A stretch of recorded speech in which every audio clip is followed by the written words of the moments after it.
We're here today with Kirsten Helm. Kirsten is a licensed independent social worker and owner of Compassionate Counseling in Jefferson County.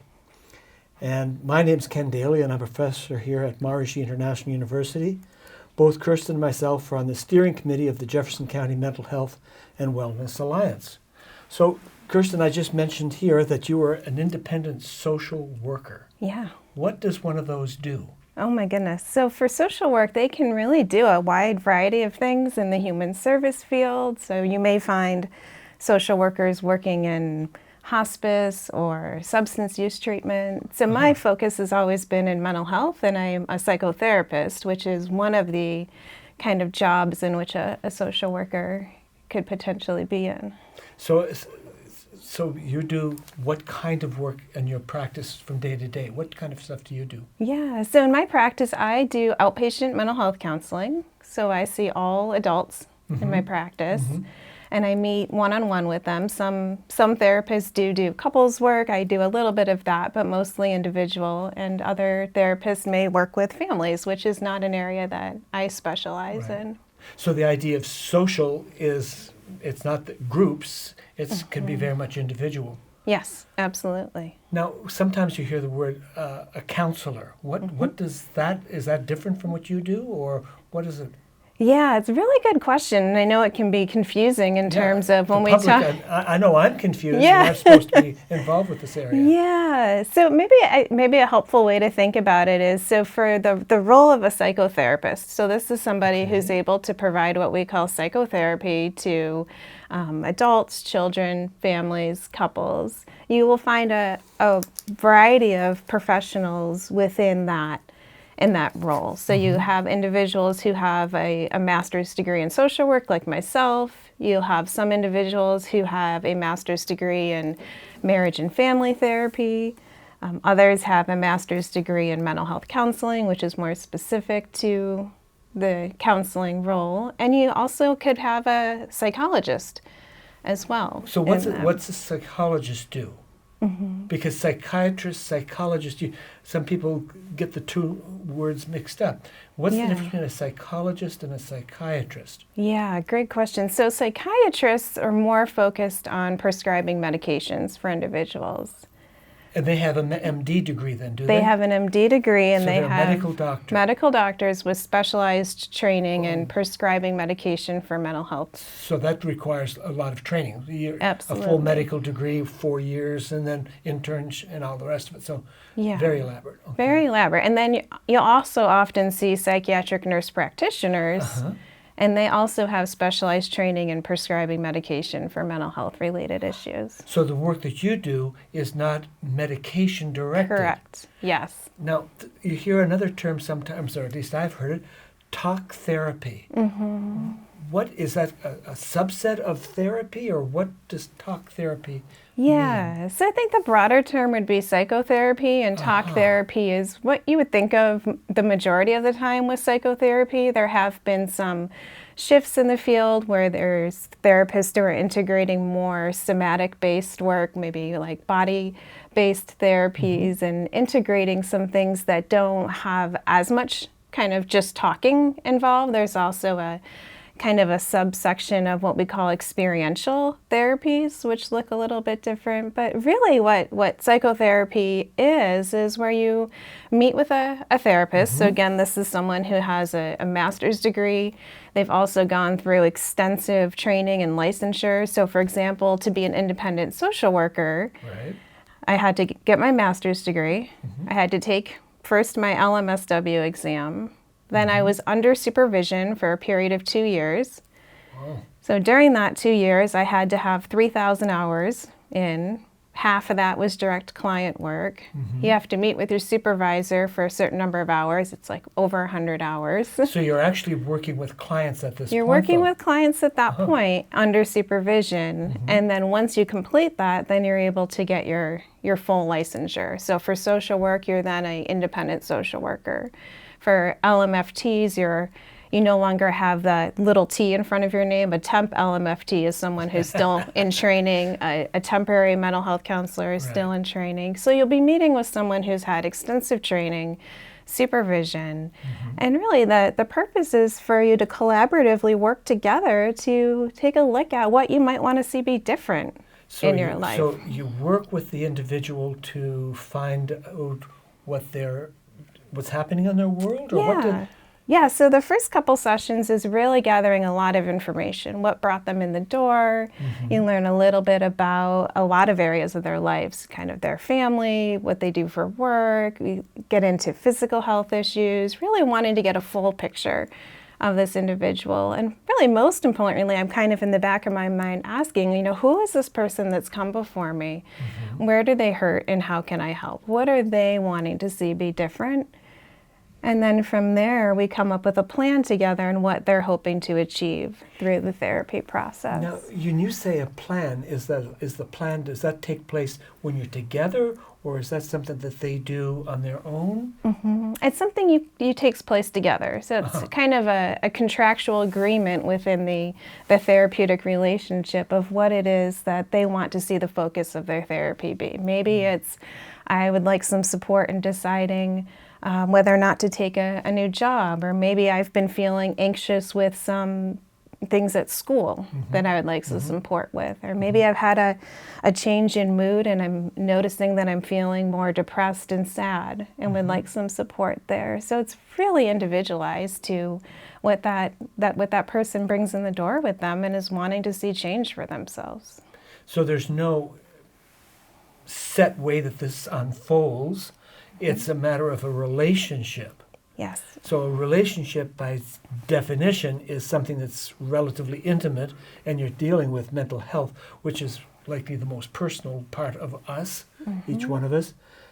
So if that's happening on that personal level, I would think that some level of trust that material is just personal, that only you two know that, is important. Yes.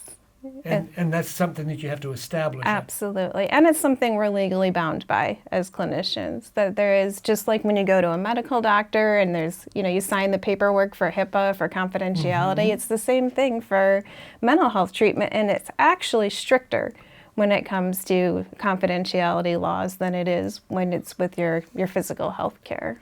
So if you're having a session, spouses don't know about it, you don't access that, it's just a very personal level. Absolutely. Unless you're doing couples therapy. Yeah. And then, like you said, or family therapy. So then that's a different level of sharing, and then different levels of intimacy would have to be created between the family members and you. So it gets quite complex, I would think. It can, yeah, absolutely.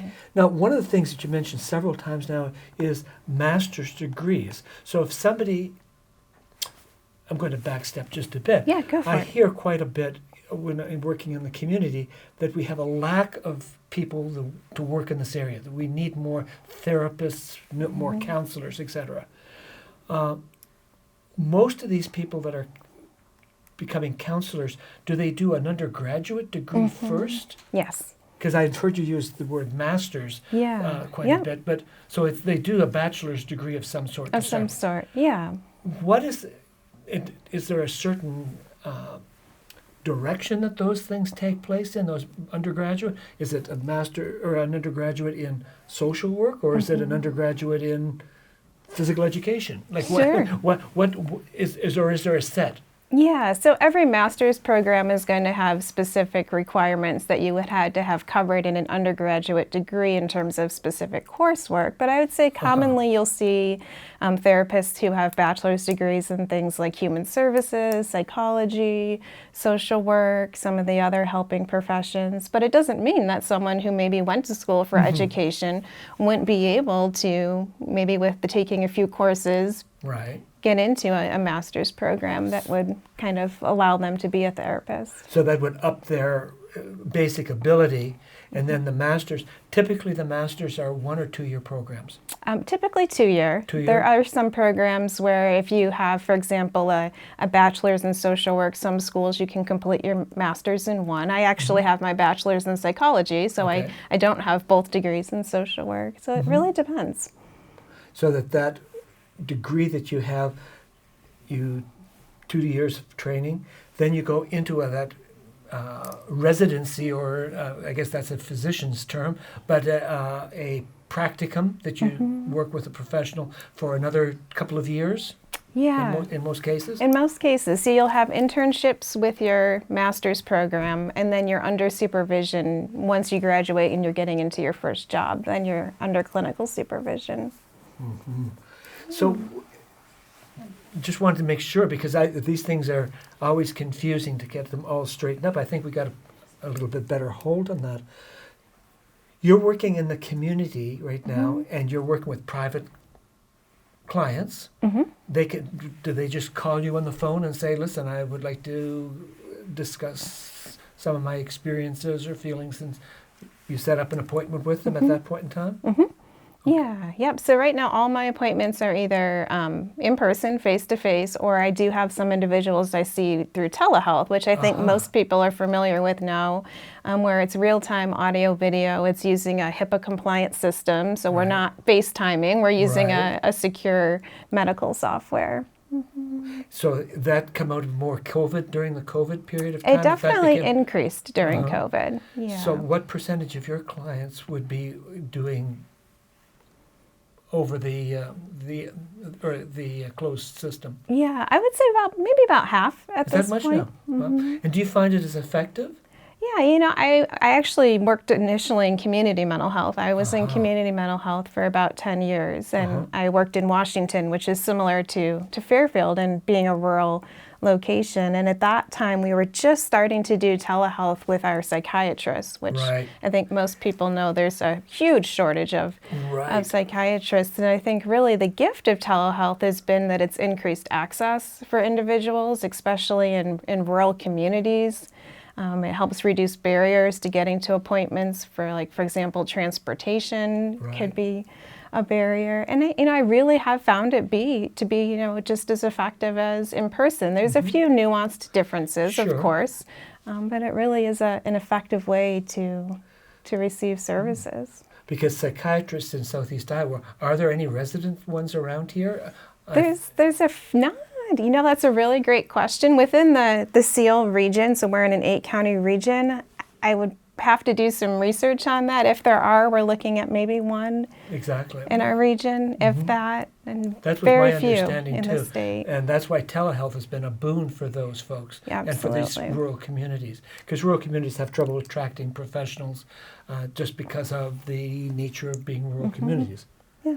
Well, one of the things that I had mentioned earlier is that the Jefferson County Mental Health and Wellness Alliance. Yeah. So this organization kind of came out of some things that have happened in the community. What kind of things do you recall that kind of spurred that development? Yeah. So really the development of this alliance was the really unfortunate tragedy of the murder our community, experienced with Nohema Graver. And actually within that, really, I think it was within a 2-3 week period, we were also experienced the tragic events of having multiple suicides happen in our very small, as you know, community, while we were also in the midst of already dealing with COVID. And I think as we were feeling just the shock of all of that throughout the community, I know myself was asking, who's doing what to provide support and what can I do? And my understanding of the beginning of this group was actually a group of concerned community members who were asking those very questions. Where's the support? How can I help? What do we need to do to support our community? And they had approached Mayor Boyer and were able to get this group started. And, I think it's just wonderful that here we are a year plus later and this group is still going strong. Yeah, there's been some talk recently that because these trials are still about to happen, or they're in process, I guess, is a better way of putting it, that's going to create another stir in the community and folks that maybe are already challenged for different reasons with their mental health.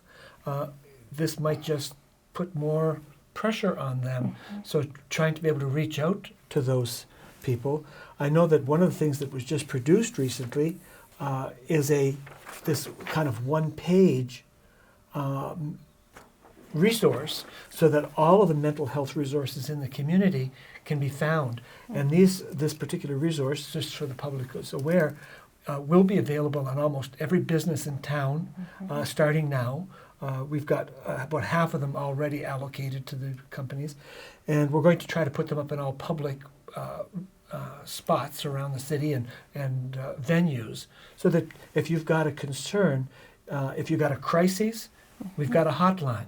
Yeah. And if you don't have a crisis, we have something we call warm lines. Yeah. So we got a hotline for, you're very concerned in the immediacy of the problem, whereas the warm lines are, you're thinking about this area, you want to get a little bit of help, you're starting to reach out process. Yeah. And so all of those contact numbers are there, and also all of the counseling and therapy groups in the county are also listed.